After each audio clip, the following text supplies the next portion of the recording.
Thanks for prompting me. I hear you very well, Rob, but the rest of the audio is a little difficult. Hello, everybody. Can you hear me okay? Yes. Can everyone hear me? Yes. All right. Great.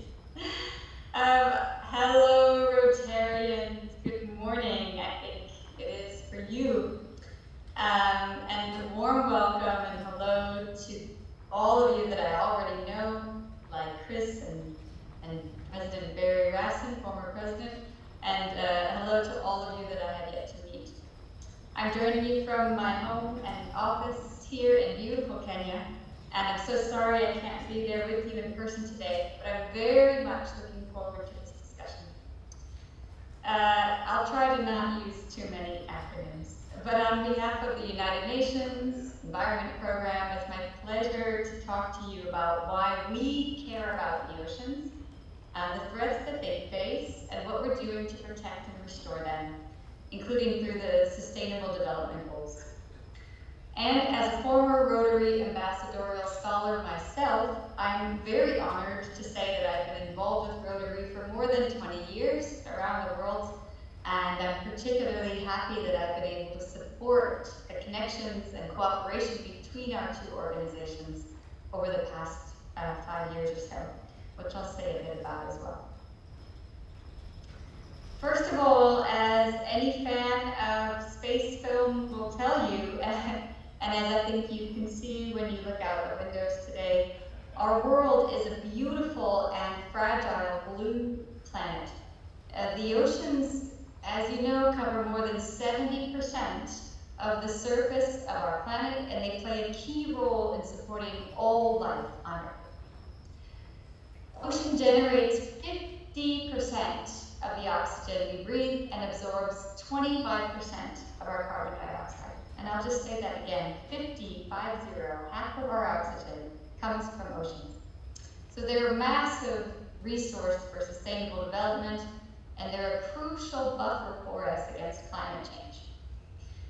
They're also a huge economic source. So marine ecosystems, they provide services of more than 60% of the economic value of what the globe produces.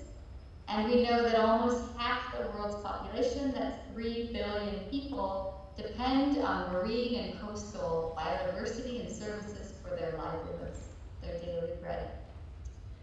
And that means that the world's oceans, their temperature, their chemistry, their currents, and the life they provide, they drive all of the Earth's systems, and they actually make the Earth livable for humankind. So to stay with the space theme, when people go out into space and they explore other galaxies looking for life on other planets, what they use as a proxy for life on Earth, for life itself, is the presence of water. And that makes how we manage this vital resource essential for humanity as a whole and to counterbalance the effects that we are already seeing from climate change. The worrying thing is that we are seeing some very worrisome threats already to our ocean. We already know that 30% of the world's fish stocks are overexploited, meaning they're below the level at which they can produce sustainable yields. We also know that the ocean is absorbing around 30% of our carbon dioxide, and so we've seen a 26% rise in ocean acidification since the beginning of the Industrial Revolution. And we're seeing increasing loads of marine pollution, which mostly come from things we do on land. And it's reaching really alarming levels.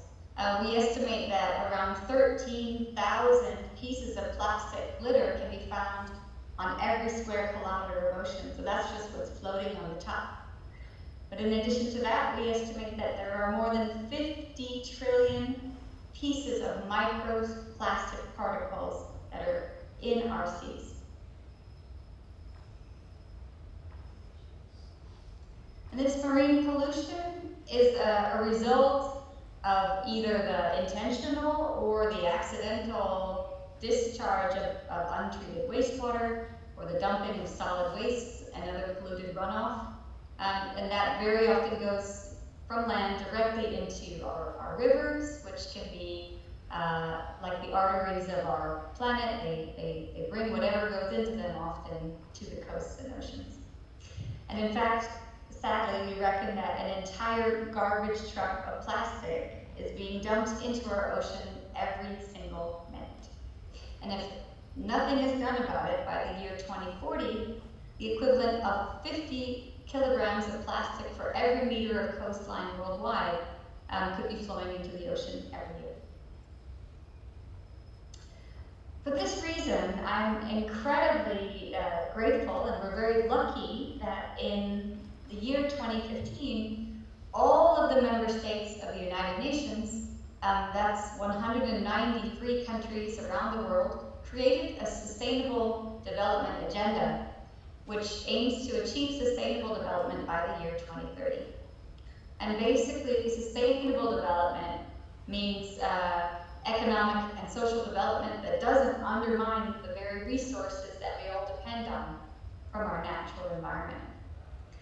And there's a dedicated goal that's just for oceans in the Sustainable Development Agenda, and that's SDG 14, Sustainable Development Goal 14, which aims to sustainably manage and protect marine and coastal ecosystems from pollution, to address ocean acidification, and to enhance the conservation and the sustainable use of ocean-based resources through international law, in the hopes that this will help to mitigate many of the challenges that our oceans are facing. I'm super grateful because in the year 2015, when this agenda was passed, I was based in New York. I had the job of holding the pen for one of the Sustainable Development Goals. That was number 6 on water and fresh water. And it was an amazing experience to be there on the floor of the General Assembly with all of the leaders of the world. A lot of hugs and laughter and tears at the passing of this agenda. And it's really a big deal because for the first time, development includes this environmental dimension. And it covers all people in the world in all countries of the world. But like any one of us who's been married knows, it's very easy to make a promise, and it's much harder to keep that promise over the span of 15 years. I'm happy to say I've been married for more than 20, so I have some experience in that field.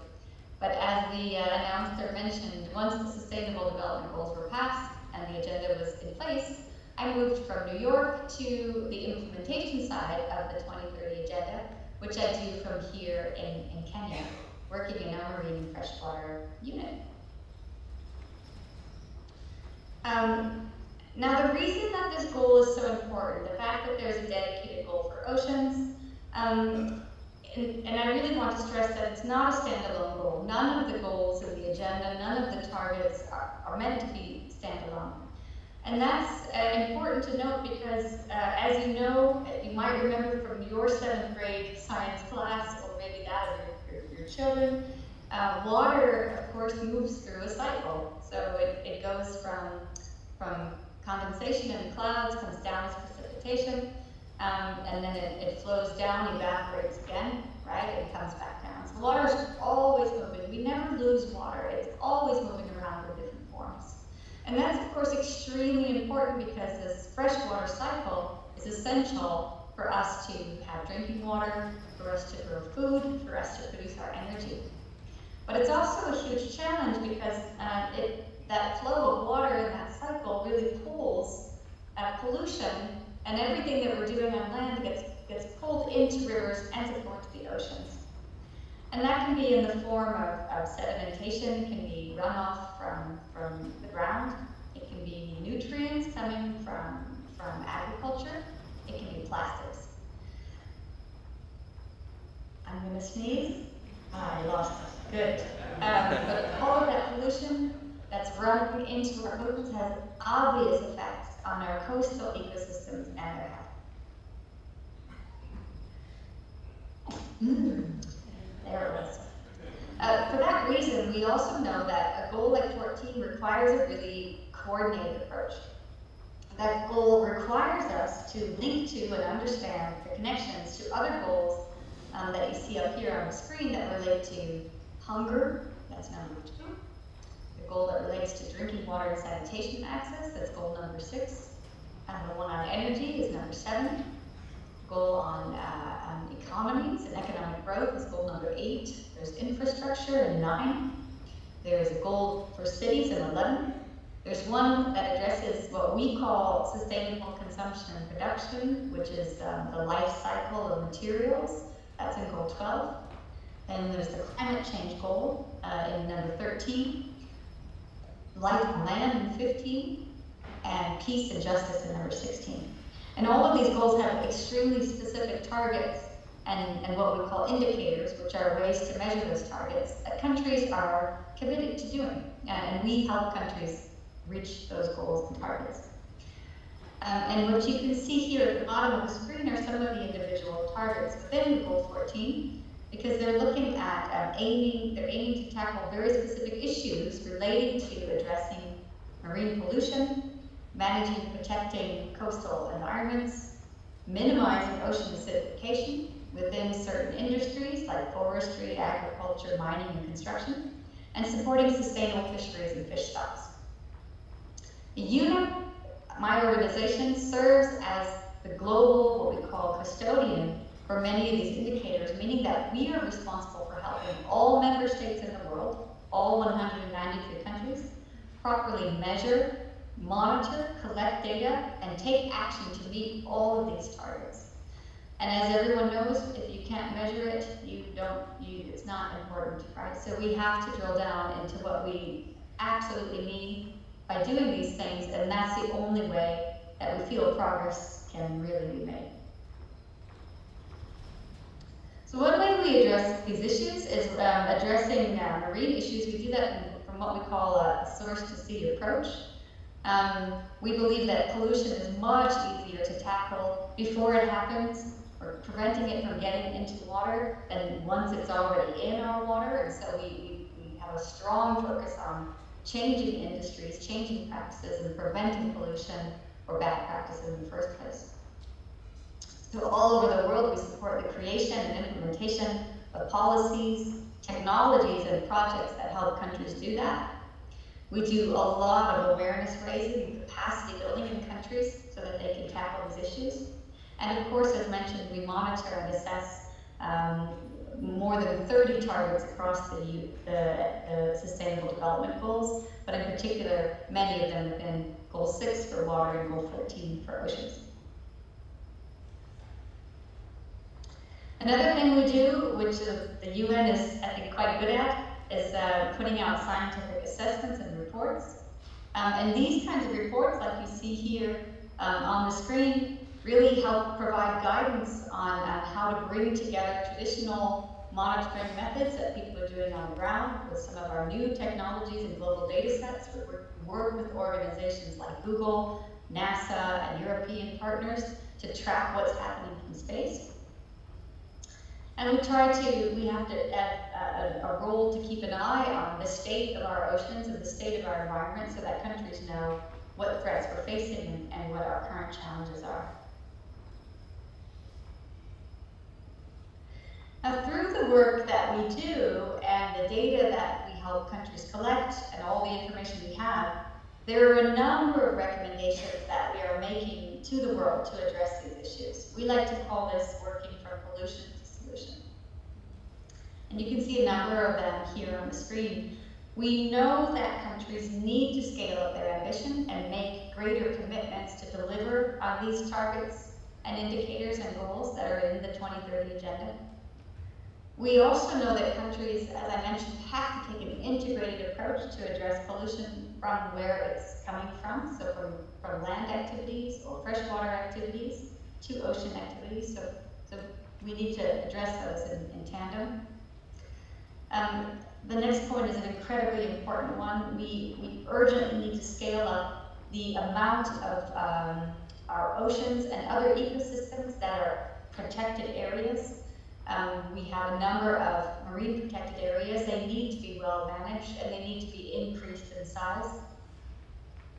We champion what we call nature-based solutions to ocean and coastal climate mitigation and adaptation. So we do a lot to protect and restore mangroves, for example, or coral reefs, which really have a number of benefits for the environment.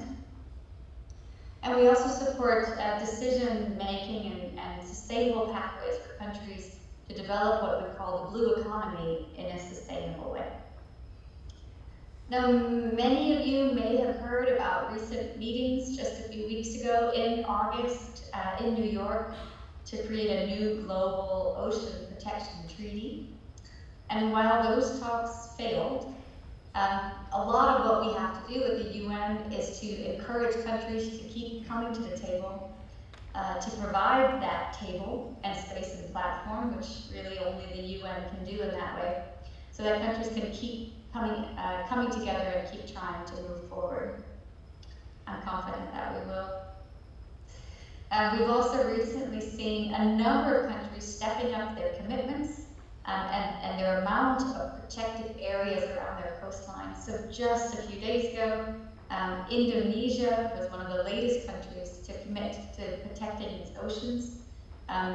It has pledged to protect 10% of all of its oceans by the year 2030. And since Indonesia has the second largest coastline in the world, that's quite a significant commitment.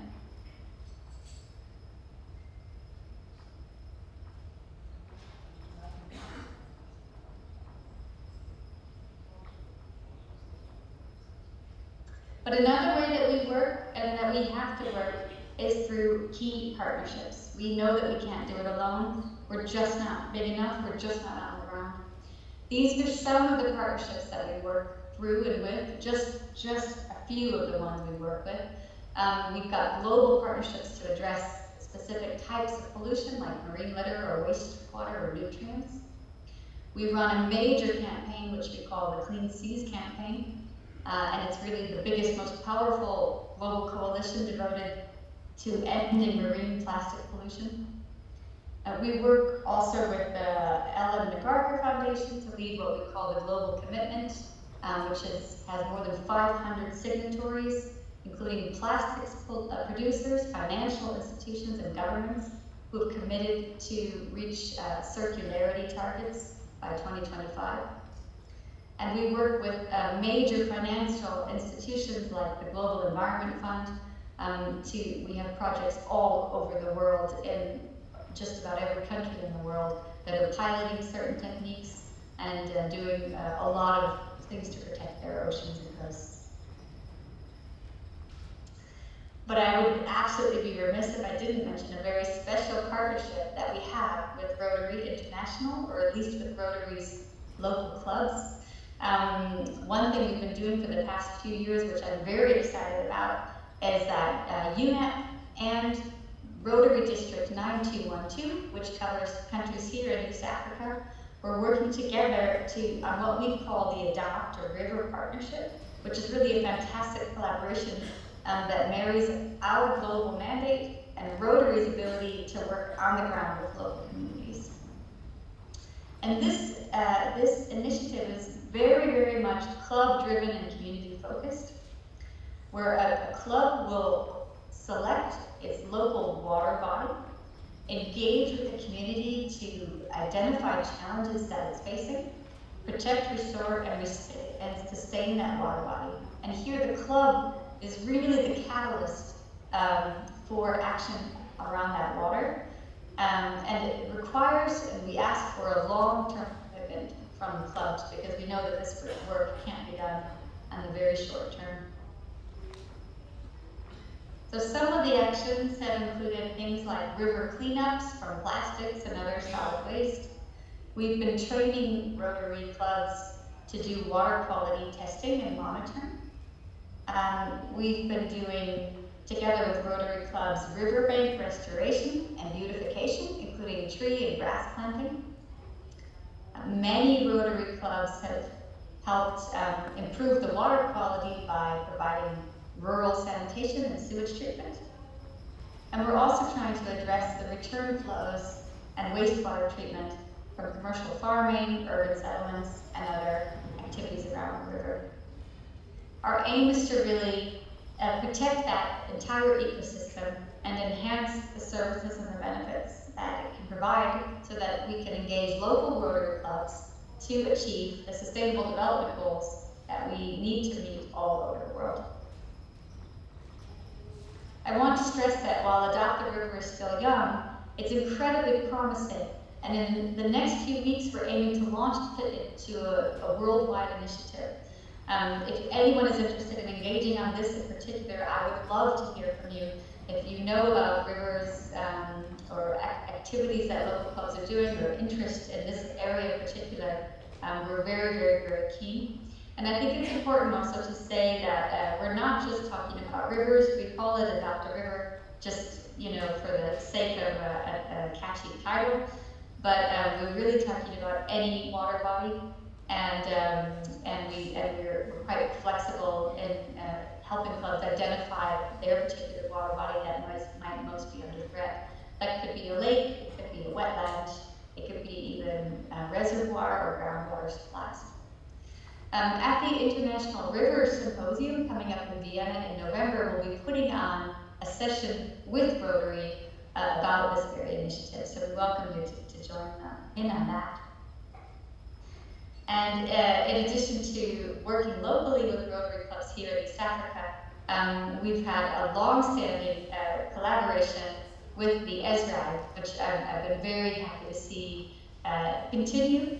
And one of the things we did, for example, was create something called a handbook for Rotary clubs worldwide with actions that they can take to protect the environment. And this conversation started in 2018, 2019, and you can imagine how excited we are to see Rotary adopt the environment as one of its areas of focus last year. So we're really, really excited to see what can come in the future out of this collaboration at a global scale. We believe that together we could really make a lot happen. So while our ambition and what we see in the SDGs and all of these partnerships are extremely important, we know we still have a number of critical gaps that we need to address in order to really protect and restore our oceans. And I kind of group these around gaps in knowledge, so what we know about pollution and plastic and where it comes from and how it flows. Another gap we face is a gap in policy. So we have to work harder at helping countries and local actors coordinate their policies and agreements and action plans to take action. We know that we have gaps in technology. There's lots of great technologies out there. There are things that are working. We've seen amazing things happen at a very small scale, but we need to really scale that up and we need to scale it out. We need to get more people doing the right thing, and we need a lot more of it. And finally, we need to really focus on the gaps in financing and the incentives that individuals and the private sector companies have in order to stop polluting and adopt more sustainable practices. At the UN, we also often find that working at the regional level can be more impactful than a lot of things we do globally, and that's because often at the regional level, countries have a little bit of peer pressure to keep up with their neighbors, but there's also often very important cultural, linguistic, and geographical similarities within the region.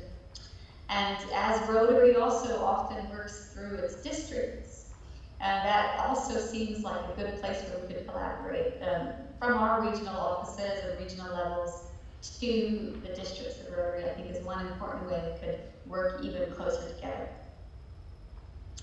Just going to put one slide up here about our global campaigns. I mentioned the Clean Seas campaign.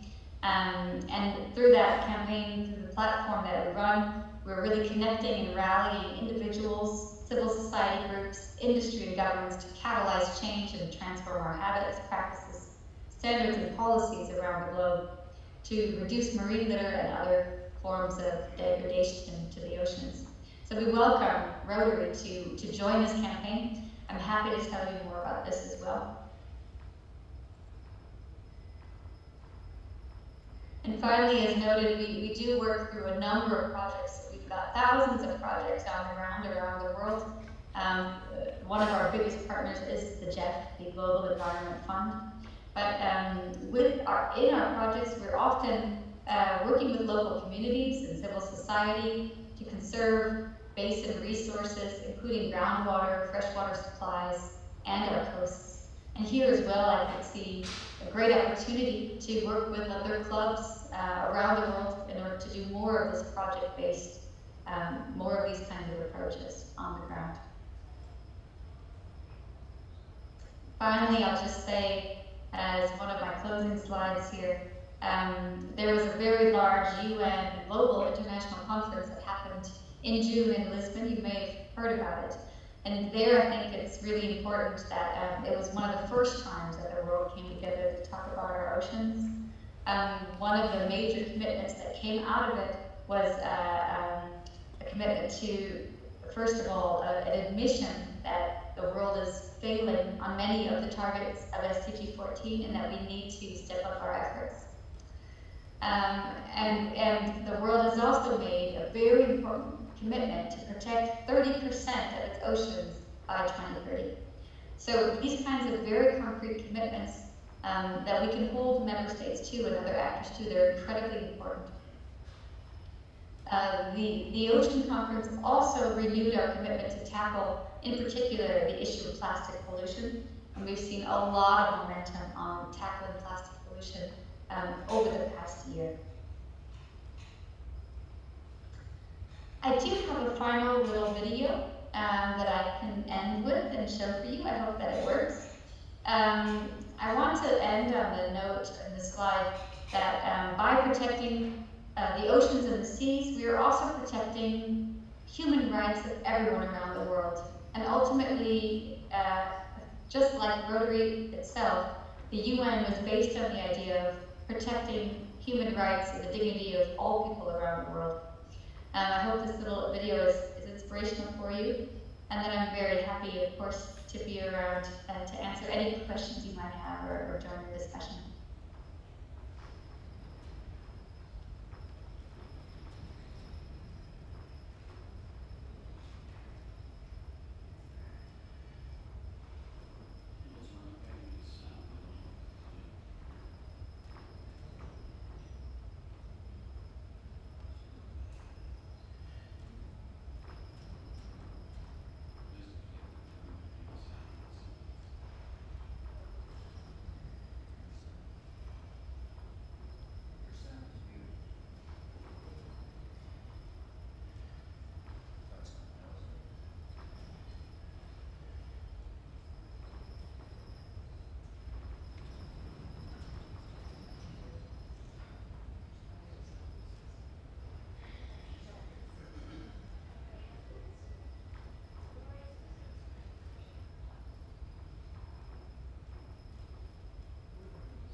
Sorry about that. I hope that you were able to hear the audio, but maybe you weren't. At any rate, in the slides that I shared, that video is there, and at least with the text on the screen, hopefully you've got an idea of what the video is talking about. I think with that, I'll just stop there, and happy to open up to any questions or Anything you might like to ask of me? Thanks so much for listening.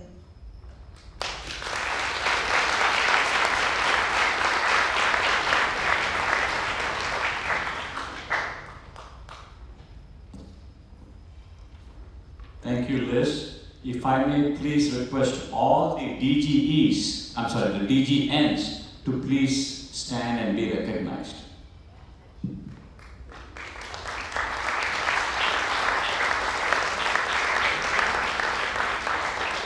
Thank you.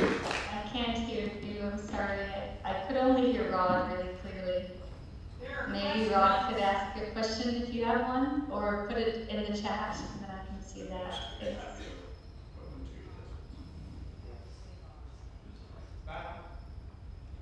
Bella, there are questions. Okay.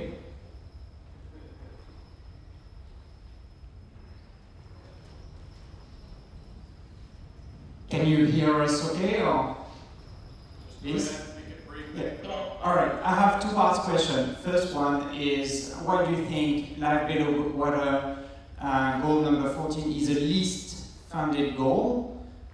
Second part of the question, you're aware that we did a mangrove restoration operation, but we didn't quantify what we did in terms of how many mangroves we planted and where we planted. So how do you see we could quantify the action and measure it in the future to collect data in a better way for future operations?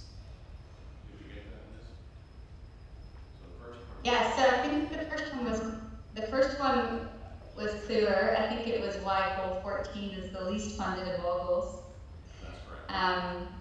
If I understood correctly, yeah. So I think honestly, one of the problems with the oceans, one big problem, is really the tragedy of the commons. The ocean has been our trash basket, our waste receptacle for as long as humans have been alive. We've felt like we could throw anything we want, that it would sort of be flushed out to sea and disappear. And that it was kind of like the world's toilet, right? At the same time, the ocean, much of the ocean doesn't belong to anybody. So it's really a matter of people not feeling responsibility for the ocean. And I think also not understanding how important protecting the ocean is for some of our very basic survival, like the creation of our oxygen. I think that we're known, and that's one thing we try to do. If people know that, I think they would put more efforts into protecting the ocean.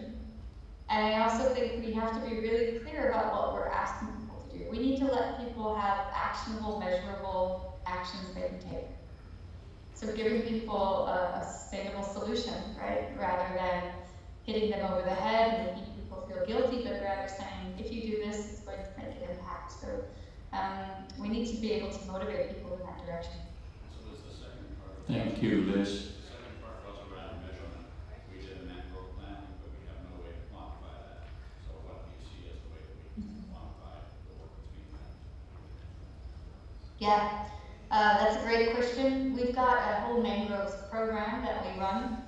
And it has a lot of information on, first of all, how to measure that progress of mangroves, but also how to ensure that they survive, right? Like with any tree planting, sometimes we've seen projects where 80% of the trees die, sadly, and it's just because they were, maybe the wrong tree was planted at the wrong time in the wrong place. But there is a right time and place and tree for any occasion. We have guidelines on how to do that quite a lot. We also, one of the things we do, personally, me in my office, is we because we've got Earth observations and these global satellite data sets, we have very concrete information on the extent of ecosystems, including mangroves. So I can give you more information on that as well. So we really can I won't say we can quite see every tree from space, but almost. You know, we can see what survives and what doesn't, and where cover is, you know, where mangrove cover, for example, is changing. And actually there, I think there's some really good news that we plan to bring out in the next few weeks. There's data that shows that mangrove cover is growing in some parts of the world. That's really exciting. It's a sign of the success of some of these efforts. And we'll be launching information about that in the coming weeks. Thank you, Liz.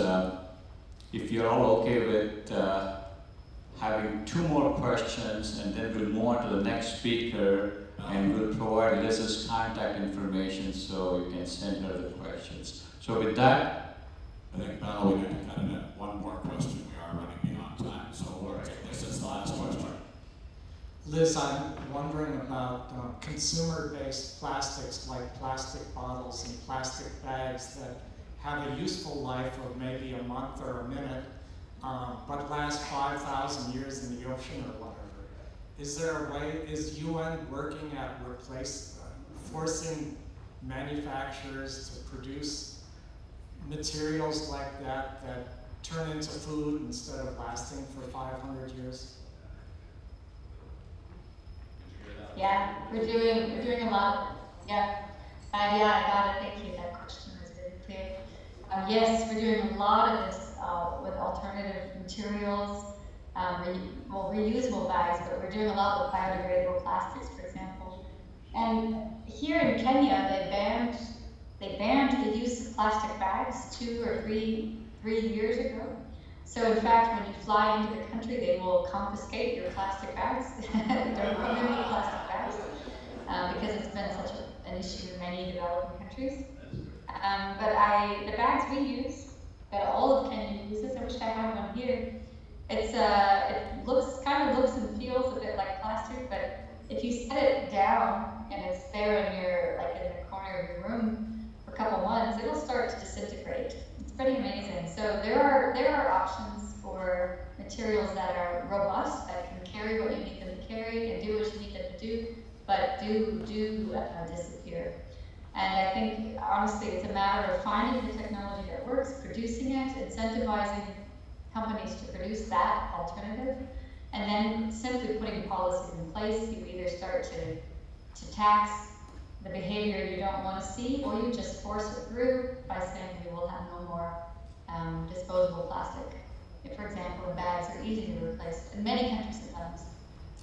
So Liz, I'm going to turn my screen here a little bit so you can see the folks that are here, and because you can hear me better than over the other speaker, I'm going to take a moment to say a really warm rotary thank you for bringing to us your message about goal number 14 and the sustainability of life underwater. We've been having an outstanding series of speakers, some touching on exactly the topics that you brought to us, and I think you'll find that the Rotarians on this cruise have been informed and inspired by your presentation. Thank you.